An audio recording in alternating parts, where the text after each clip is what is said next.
Selamat pagi Bapak Ibu Saudara yang terkasih di dalam Tuhan. Kita berjumpa lagi di acara Renungan Sapaan Iman GKJ Margoyudan. Sebelum kita merenungkan dan menerima firman Tuhan, mari kita hening sejenak berdoa memohon pimpinan Tuhan. Segala syukur kami naikkan kepadamu Bapa, kami hendak memulai aktivitas kami. Namun sebelumnya kami hendak mendengarkan firman-Mu, hendak merenungkan firman-Mu.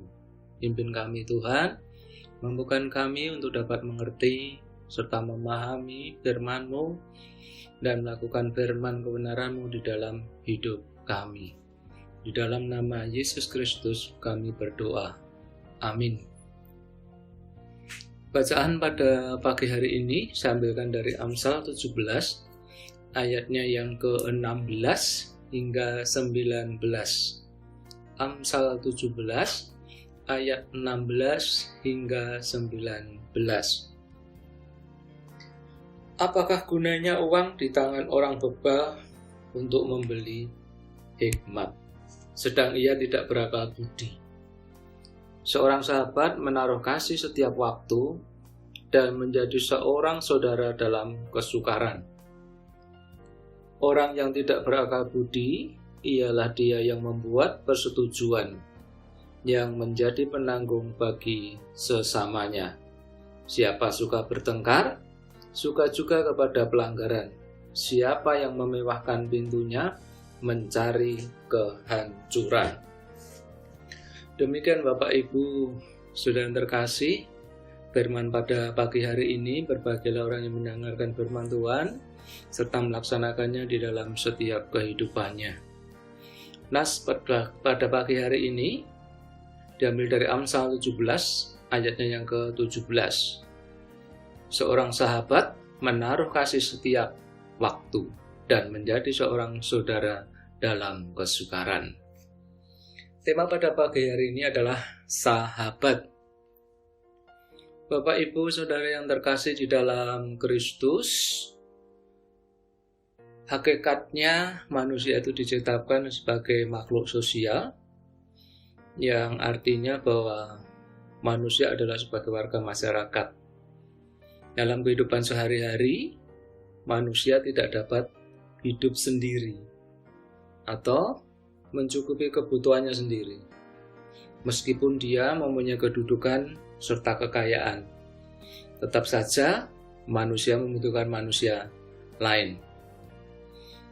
Ya, karena manusia mempunyai keterbatasan sumber daya, sehingga manusia perlu saling berinteraksi satu sama lainnya. Makanya, sahabat atau teman akan menjadi sangat penting bagi siapapun di kehidupan ini. Pada nas pagi ini, kita dapat mengetahui bagaimana ciri-ciri seorang sahabat yang baik. Seorang sahabat yang baik adalah sahabat yang penuh dengan kasih di setiap keadaan, yang tetap peduli dan setia ketika kita dalam kesulitan, ketika kita di dalam beban berat, bukan hanya pada saat kita di dalam kelimpahan saja. Saya teringat syair sebuah lagu yang menarik menurut saya. Demikian, mencari teman tidak mudah apabila untuk teman duka. Mencari teman memang mudah apabila untuk teman suka. Firman Tuhan mengatakan di 1 Korintus 15 ayatnya yang ke-33.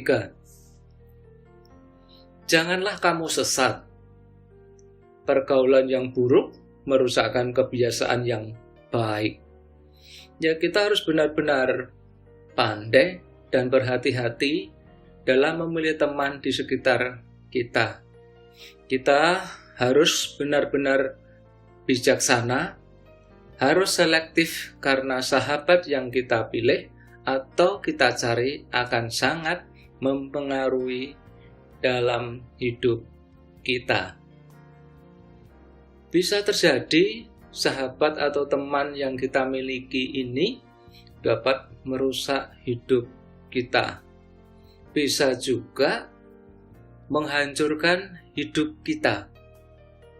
Namun, bisa terjadi juga menjadi teman atau sahabat yang dapat membangun semangat kita, membangun iman kita yang penuh dengan kasih. 1 Korintus 15 ayat 33 ini bisa kita pakai sebagai pegangan di dalam hidup ketika kita berinteraksi dengan sesama kita. Seseorang bisa dikatakan teman baik atau sahabat ketika teman atau sahabat itu rela berkorban, tidak mencari keuntungan pribadi, tidak mencari kesempatan, seperti Tuhan Yesus yang tidak hanya menjadi sahabat yang baik bagi kita manusia, namun betapa besar kasihnya, rela memberikan nyawanya untuk sahabat-sahabatnya. Kiranya kasih Tuhan memampukan kita untuk dapat memilih, mencari teman atau sahabat yang baik dalam hidup kita. Tuhan memberkati.